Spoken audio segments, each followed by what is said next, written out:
கிறிஸ்துவுக்குள் மிகவும் அன்பானவர்களை தினம் மருத்துவத்தினுடையாக இந்த வாரத்தின் முதல் நாளில் சந்திப்பது பெருமகிழ்ச்சி.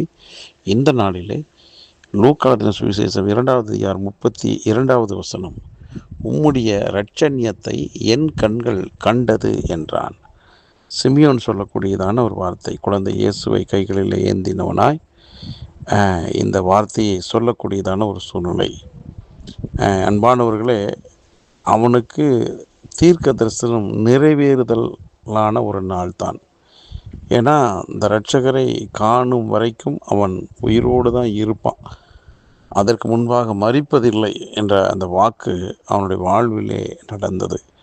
இன்றைக்கும் அன்பான தேவனுடைய பிள்ளைகளாகிய நாமும் வாரத்தின் முதல் நாளாக இருக்கிறபடினால உங்களுடைய என்னுடைய கண்கள் அந்த இரட்சகரை பார்க்கட்டுமே, அவர் முகத்தை தரிசிக்கட்டுமே, அவர் சத்தத்தை கேட்கட்டுமே, அவரால் நடத்தப்படுகிற உன்னத அனுபவத்தை பெறட்டுமே. அன்றைக்கு சிமியோன் காத்திருந்தான், அதை பெற்றுக்கொண்டான். வாக்கு அவனுடைய வாழ்விலே அப்படியே நிறைவேறினது. அன்பானவர்களே, இந்த வாரத்தின் முதல் நாளில் நாமும் ஆண்டவரை ஆராதிப்பதற்கு செல்லும்போது நம்முடைய கண்களும் அவரை காணுமே, அவர் சத்தத்தை கேட்குமே, அது ஆசீர்வாதமாக இருக்குமே. எதிர்காலத்தை உலகத்தில் சொல்லுவாங்க தலை விதி என்று, அதுபோல் நம்முடைய எதிர்காலத்தை நிர்ணயிக்கக்கூடியது கர்த்தருடைய வார்த்தை தானே. ஆகவே அவரை ஒன்றாய் கூடி நன்றாக துதித்து பாடி ஆராதிக்கக்கூடிய ஒரு நல்ல நாள்.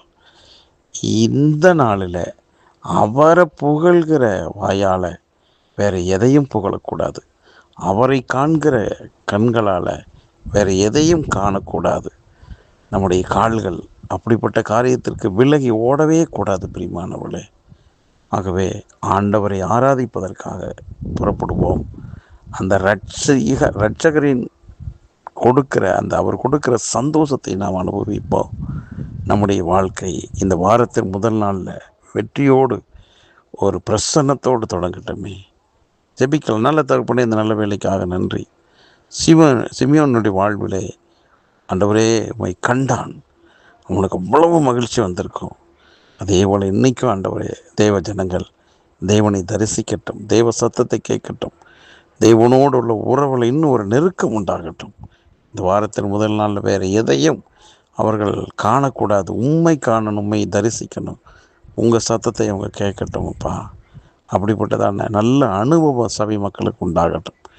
எல்லாரையும் மனதார வாழ்த்தி ஆசீர்வதிக்கிறேன். இயேசு கிறிஸ்துவின் நாமத்தை ஜெபிக்க நல்ல பிதாவே, ஆமென்.